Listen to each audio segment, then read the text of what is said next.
This is Ag Matters PM from the Iowa Agribusiness Radio Network, brought to you by the Iowa Soybean Association, your daily recap of the information that affects Iowa's farmers, producers, and consumers, right here in the heart of the heartland. With reports from our award-winning broadcast team of Dustin Hoffman, Riley Smith, and Mark Magnuson. Now, from the IARN studios in Des Moines, here's Riley Smith. Good day and welcome to Ag Matters PM from the Iowa Agribusiness Radio Network. I'm Riley Smith. Today is Tuesday, November 28th, 2023. We're so glad you could join us for today's show.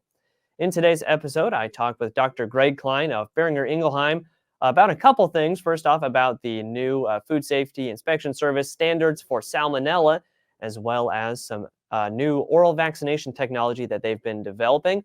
We also have a check of that ag weather outlook, but first, let's run down the markets. It's time now for the Ag Matters PM Closing Market Summary, your source for market analysis and settlement prices from the day's trade in Chicago, courtesy of the folks at agmarket.net. At the end of another trading day in the ag marketplace, we're talking with Ross Baldwin of agmarket.net. Ross, what do we see in the markets on today, especially as we're still rebounding from that Thanksgiving holiday? Hey, Riley. Yeah, we saw a mixed day of trade across the grain markets. Corn was a little bit weaker and beans were firmer. I would say the big news of the day was over in the livestock markets, where cattle and feeder cattle had sharp gains and hogs had a sharp recovery as well. And then looking, at that rebound, we usually see like a turnaround Tuesday. And talking with other analysts, I heard that it was almost a turnaround Tuesday today, especially for the grains. But what do you think was maybe kind of preventing it from really hitting that turnaround phase and getting those gains back up? Corn just continues to struggle. There's not a big driver in the corn market.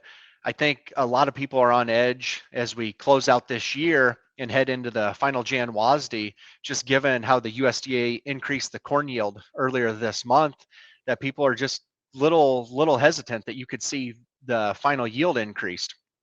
So we just continue to struggle on the corn side.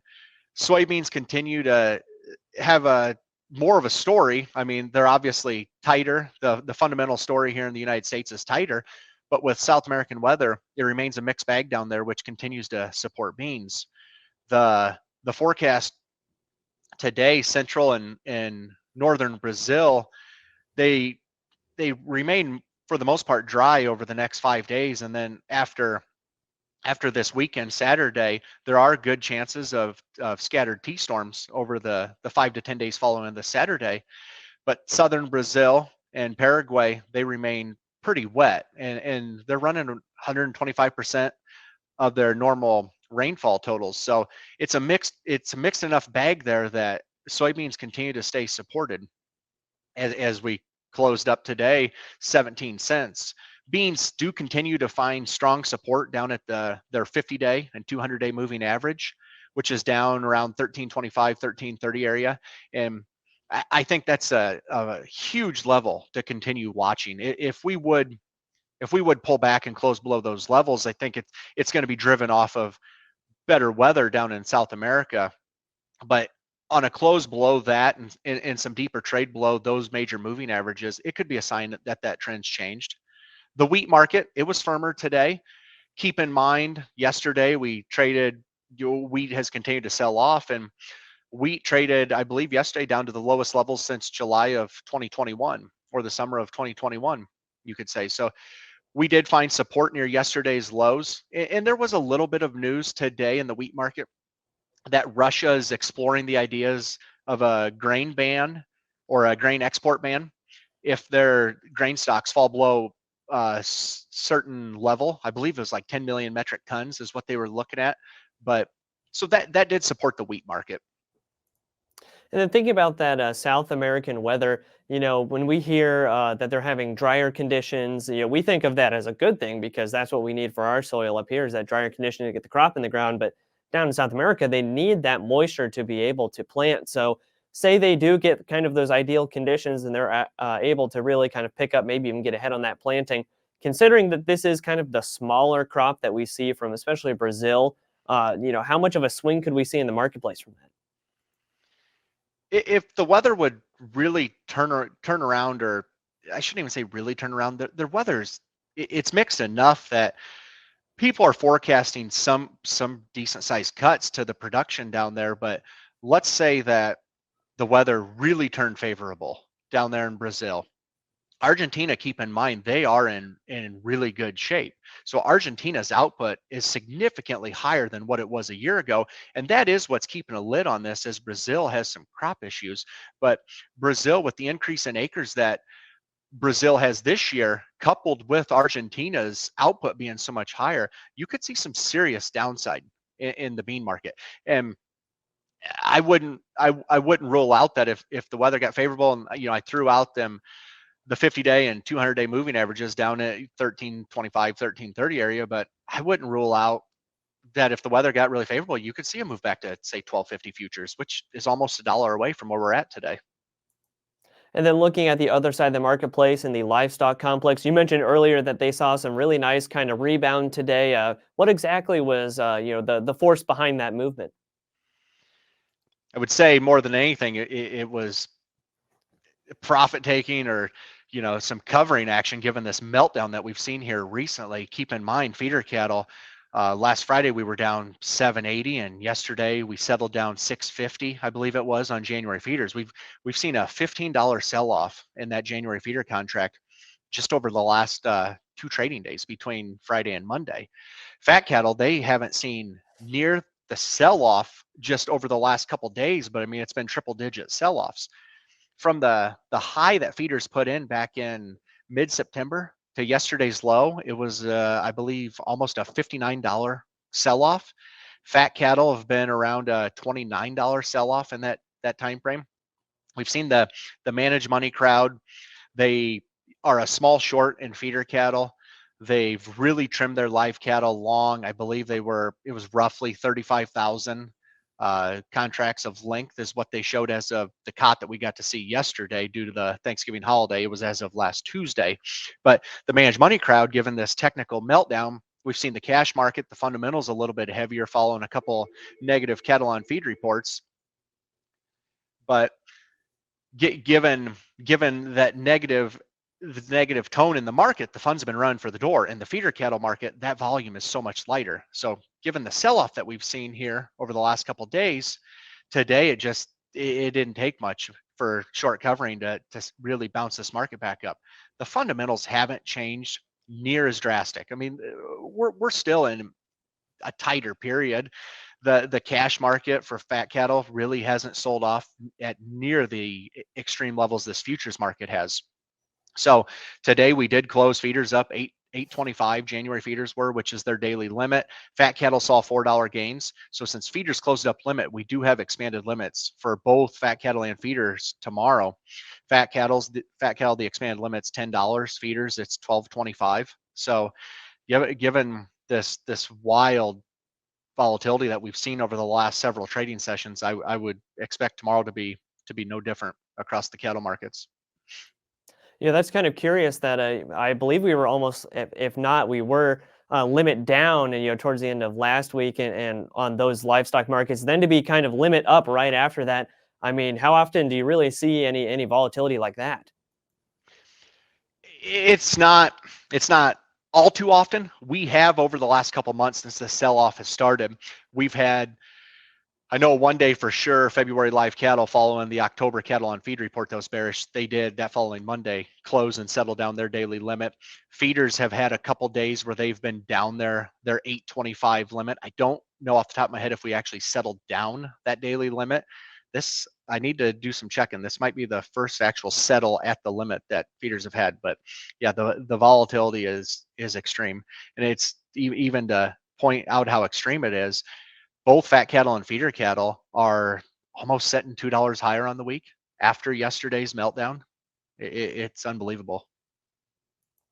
All right, Ross, lots of great information today for those of our listeners and our viewers who'd like to get in touch, learn more from the folks at agmarket.net. How can they do that? You can reach out to me directly at my office. It's 712-373-3276, or you can go to agmarket.net and find any of the ag market brokers. Great talking with you as always, Ross, and we look forward to hearing more great market analysis from you soon. Thanks for having me. That again was Ross Baldwin of agmarket.net. We'll go ahead and take a look at how those numbers closed, taking a look at the market tab on iowaagnet.com. December corn down 4 even at 451.5. January soybeans up 16 3/4 at 1346.5. December soybean meal down 840 at 450.30. Soybean oil up 143 at 53.34. Chicago wheat up 9.5 at 543 3/4. Kansas City hard red wheat up 23 even at 613 even. Minneapolis spring wheat up 10 even at 694.5.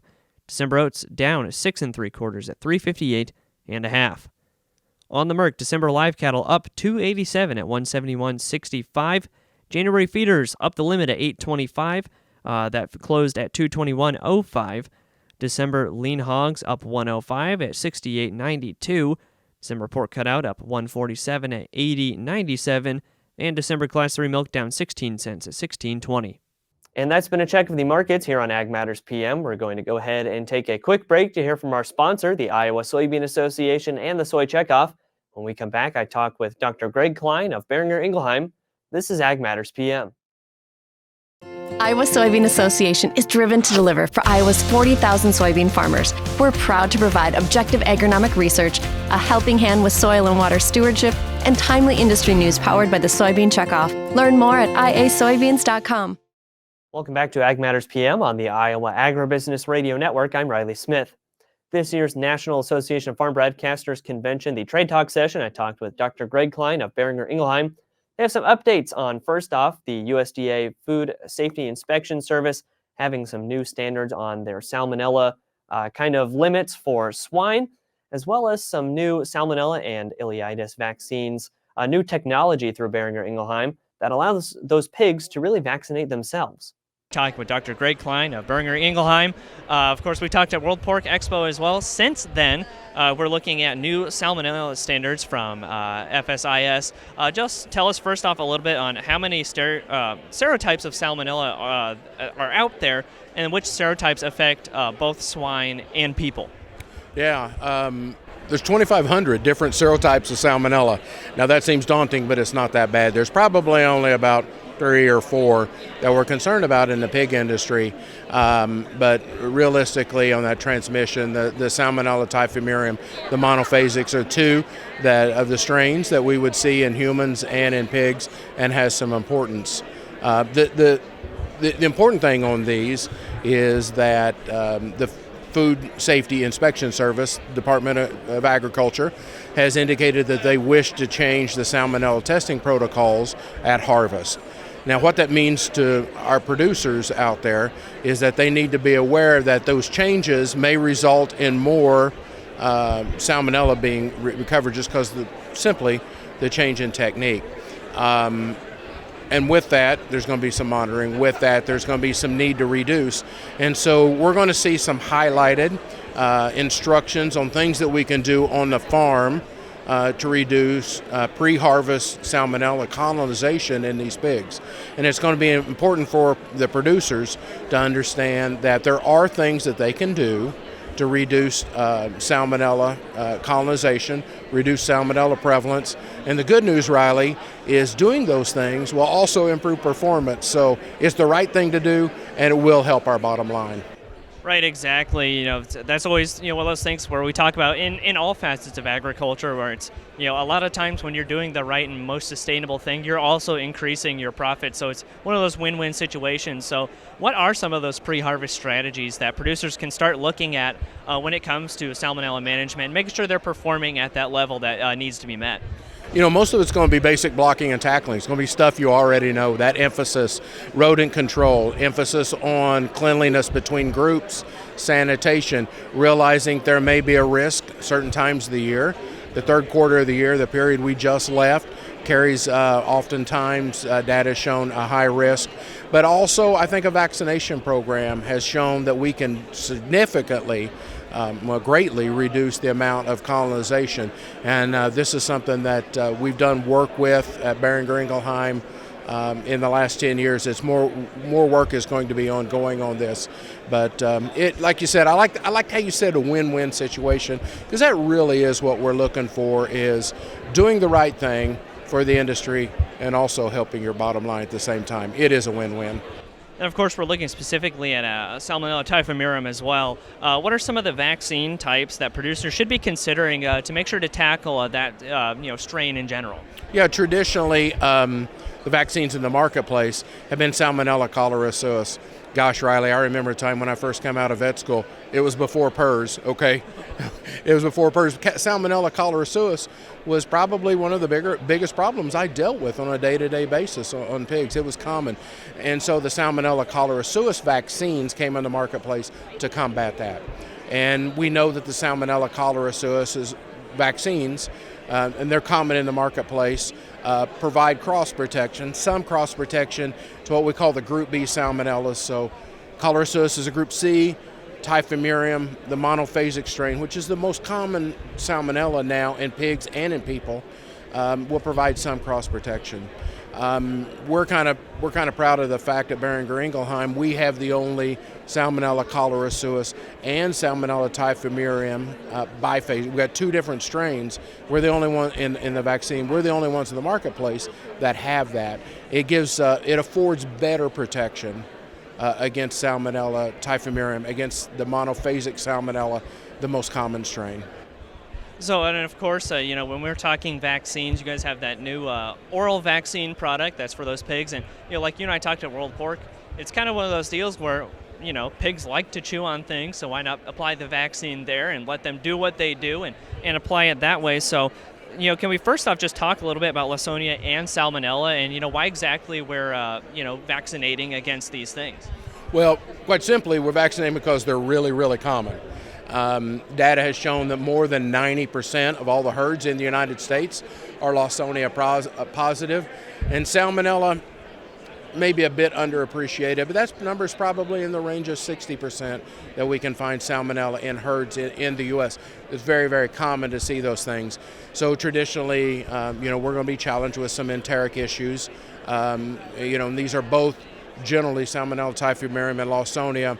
Not going to be that dramatic mortality loss, but boy, pigs get uneven. They don't grow. They increase your costs because they don't convert feed, as well. So, it's and bad news. Recent research has shown that when you have Salmonella and Lawsonia together and ileitis together, it isn't an additive effect. It's a multiplicative effect. So 1 + 1 equals more than 2 when they're both there. So it's common to vaccinate for both in the United States. Encourage, our producers throughout, talk with their veterinarians, see what's right, but these are incredibly common organisms in the U.S. pigs. So and then how are these vaccines traditionally applied? Because we know this new oral strategy is newer to the marketplace and kind of almost revolutionary when we're looking at that. And, I only had, growing up, around 8 pigs for my show livestock for 4-H and FFA, and I can tell you how tough it was to get those suckers vaccinated. So, how are we looking at those traditional methods compared to, this new oral method that you guys are, putting out there? Yeah, these vaccines, what we're talking about, enterosol ileitis and enterosol Salmonella TC, are both oral vaccines, meaning they're delivered orally to the pig. A lot of ways to do that. Riley, you can pick a pig up and squirt it in their mouth. That's a lot of work. I'm not into a lot of work. And, so you can also run it through the medicator to a group of pigs. Easy way. We've done that for 25 years with enterosol ileitis. But recently, we've been looking at a different way to deliver the vaccine to pigs in the farrowing crate. And it's through the use of a gel product added to the vaccine and applied to the comfort mat, applied to the heat mat in the farrowing crate. And gosh, the advantages are big. It is so fast. So a few months ago, I went and helped vaccinate. I'm saying I vaccinated. I was there. I watched it happen. So we vaccinated 48 crates in 3 minutes. It's so easy to do and provide the protection at a right time. I will tell you this, the story. The producer, when we did that, he was like, oh my, I want this. I want to do this because it's so fast and so easy. And we got a lot of pigs underneath our belt that we vaccinated this way. They're flying through the market and everything is really good. It's nice. It's nice when we can apply excellent vaccines in a way that's easy and end up with good results. And then, Riley, we're back to that win-win again you was talking about. Yeah. Yeah, obviously the first thing that comes to mind was like the labor reduction, right? And we're in a market where it's tougher and tougher to find that labor, and be able to do those things with the pigs. But on top of that, we're reducing stress among those pigs as well, because we know that chewing and rooting, behavior that they have is a de-stressing, behavior that those pigs have. So just applying that vaccine on there, they really don't even know that they're, getting it that much, and they're just doing what they naturally do. And then, low stress, low labor. We keep talking about it, but it's one of those win-win situations. That's exactly right. You know what baby pigs do. Something new comes into the environment. What is this? And that's exactly what they do when you apply the vaccine on the comfort mat. Is these baby pigs come over and checking it out, and Riley, they vaccinate themselves. Now that's pretty simple. It's oral, so there's very little to no stress on the baby pigs, but there's also very little to no stress on the humans that are giving the vaccines, as opposed to picking one up, squirting in their mouth, or even giving injections. So it's really low stress for the pig and for the human. Greg, lots of great information today on both that salmonella discussion as well as the new oral vaccine. Is there anything else our producers, our listeners and viewers should know about today? Riley, I would encourage those producers, talk with your herd veterinarian about these potential changes of FSIS. It's got an opportunity for us to maybe get a little bit ahead of the curve before these regulations are forced upon us.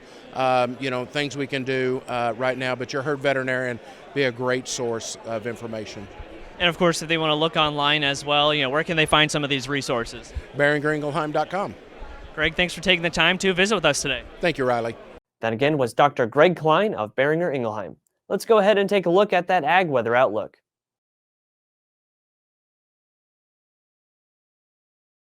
Well, over the Thanksgiving holiday weekend, we saw some pretty darn cold temperatures, and that did continue into the beginning of this week. Now, fortunately, it does look like it's going to warm up and especially carry up into the weekend now. We're not talking warm temperatures yet, but we are talking warmer than frigid, which is always a nice thing. And of course, if you're going to be hunting this weekend, you want to see those temperatures where you can at least feel your hands if you have to pull the trigger. So let's see what the National Weather Service has in store for the next 24 hours.